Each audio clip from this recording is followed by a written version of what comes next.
activity at all. Border has been breached. Your muscle brains were present. They would still be there, choking on their fuzzy adornments. You bald-headed demon. Show some respect, you two. Hey! Now, if you've only seen M'Baku in the Black Panther movies, you might think of him as the hilarious, gruff, vegetarian warrior king of the Jabari tribe, played to perfection by Winston Duke. But trust me, the behind-the-scene and comic book version, a whole different vibe and story. Older, wilder, and let me say a bit more problematic. Today, we're diving into a character who has gone from underrated comic villain to full-blown MCU fan favorite. That's right, we're talking about the mighty M'Baku, or as some folks used to call him, Man-Ape in the comics. But we'll get to that part. So buckle up, because the tale of M'Baku, the great gorilla, is a mix of power, blood, betrayal, resurrection, and more retcons than a Days of Our Lives reboot. Before we enter Wakanda, a heads up. Wakandian lore is vast. If you're a fan of deep-cut comics and mind-bending MCU references, hit that like button and subscribe for more explorations into Marvel's hidden dimensions. Every like, every comment, every new subscriber helps us keep bringing you insights you won't get anywhere else. We appreciate your support. Let's get right into it. Let's go back to where it all started. M'Baku was born and raised in the Jabari Village within the nation of Wakanda, Africa. He is one of the greatest warriors of the African nation, second only to T'Challa, the Black Panther himself. He made his first appearance in Avengers number 62 in 1969, created by writer Roy Thomas and legendary artist John Buscema. At the time, he was introduced as one of Wakanda's deadliest warriors, a towering brute with ambition that could shake the Wakanda throne itself. But this wasn't the wise leader of the Jabari you see in the Black Panther movies. No, early M'Baku was a full-on antagonist, a classic usurper with a deadly plan. M'Baku's tribe, the Jabari tribe, are a proud and ancient sect of Wakanda that resisted the country's turn toward technology and innovation. While most of Wakanda was embracing science, vibranium-powered tech, and progress under T'Challa's rule, the Jabari wanted a return to primitivism when Wakanda's strength came from its warriors, not its machines. T'Challa, the Black Panther, outlawed the rival white gorilla cult from Wakanda while the Panther cult was dominant. M'Baku flouted T'Challa's edicts and revived the white gorilla cult. To prove his might and elevate his cult, M'Baku turned to a forbidden ritual. He hunted down and killed a rare white gorilla, bathed himself in its blood, and devoured its heart, a practice sacred to the white gorilla cult. This act was not only a physical transformation, but it was also symbolic. He became more than a man. He became a living embodiment of the gorilla spirit. In the comics, this transformation turned him into Man-Ape, a name that, let's be real, has aged very poorly. Even Marvel seems to agree.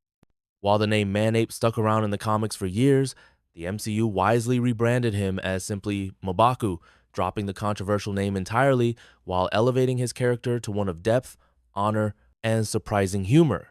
Black Panther producer Nate Moore stated, "We don't call him Man-Ape, we do call him M'Baku." Having a black character dress up as an ape, I think there's a lot of racial implications that don't sit well if done wrong.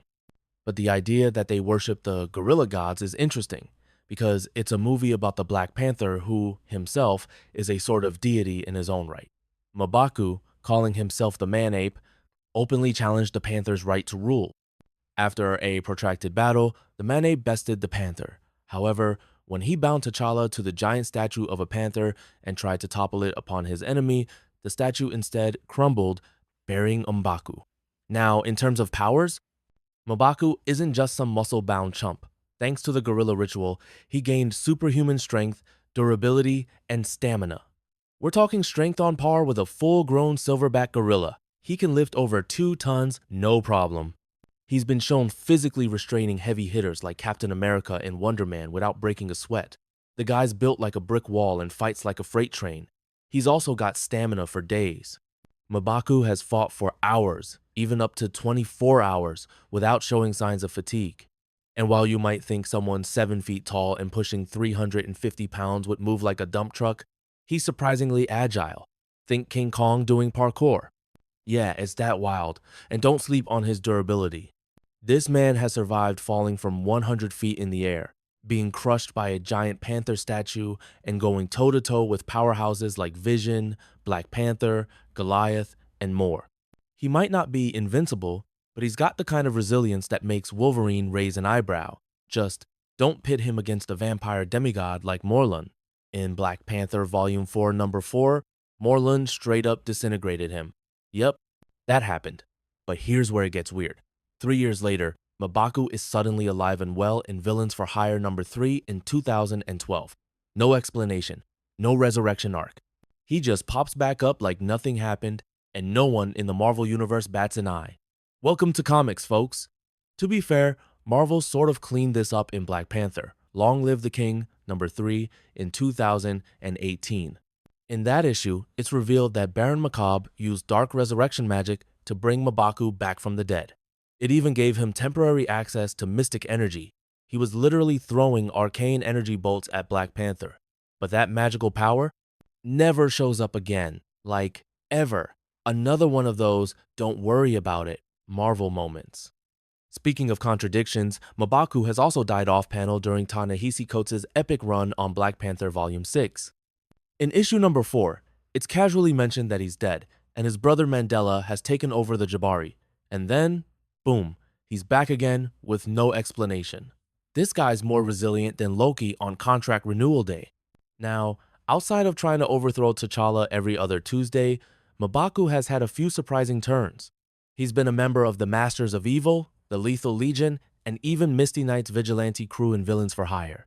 And yes, he's still always looking for ways to elevate the Jabari and challenge Wakanda's status quo. But even M'Baku has his soft spots. During the royal wedding of T'Challa and Storm in Black Panther Volume 4, Number 18, M'Baku was furious he hadn't been invited. But the gag is, he had been. He just didn't realize it. So yes, beneath that brute strength is a man who just wanted to show up to the cookout. Now here's the twist. Despite being one of T'Challa's oldest rivals, M'Baku hasn't actually appeared in that many comics. As of this recording, he's been in just around 35 issues. Compare that to villains like Killmonger or Namor, and it's clear M'Baku hasn't gotten his due. That is, until Winston Duke changed the game. The MCU version of M'Baku is a perfect example of how adaptation can improve on the source material. In the films, he's a layered character, a traditionalist with his own moral code, loyal to his people but capable of compassion, diplomacy, and even redemption. He brings humor, gravitas, and authenticity to the role. I'll say it, Winston Duke's M'Baku is better than the comic version, hands down. And if you disagree, I'm gonna need your vibranium-laced weed plug, because clearly, you're on another level. In the Black Panther movies, M'Baku is the current king of Wakanda and leader of the Jabari tribe. Initially a staunch opponent of T'Challa's rule, M'Baku ended up torn between challenging him for the throne, only to help him defend Wakanda from T'Challa's cousin, Eric Killmonger. He seemingly realizing T'Challa was right about keeping vibranium out of Eric Killmonger's hands, M'Baku chose to save T'Challa's life and gathered his armies to help defeat Killmonger in their final battle, with M'Baku gaining a seat on the tribal council as a result of his choice. After T'Challa passed away, Wakanda was under the threat of the Talokanil. Led by Namor, M'Baku called for swift action against them. When the Talokanil attacked the Golden City, M'Baku provided shelter for refugees and joined Shuri as the new Black Panther in the final battle against Namor. Once Namor surrendered and Wakanda resumed its normal life, Shuri decided to travel the world, so M'Baku called for a challenge for the throne of Wakanda, becoming king. That said, comics are trying to catch up. In Black Panther Volume 7, especially during the Intergalactic Empire of Wakanda saga, a new version of M'Baku appears. This one isn't the same brute from Earth. He's a namesake, more serious, less comical. He doesn't an ape-inspired warsuit created by Shuri herself and serves as both a rival and occasional ally to T'Challa, less savage beast, more noble warrior. It's like Marvel looked at the MCU, nodded, and said, okay, let's fix this. So the big question remains, will the original M'Baku return in a meaningful way in the comics? Will Marvel finally give him a proper arc that honors the richness we see in the films? Honestly, I hope so. With T'Challa gone in the MCU and a new era dawning for Wakanda, now's the perfect time to explore M'Baku's character more deeply, on page and on screen. Alright, that's gonna wrap up this deep dive into M'Baku, the original Gorilla King turned reluctant hero. Let me know in the comments if you think comic M'Baku deserves a comeback, or if the MCU version has already claimed the throne. And as always, Wakanda forever.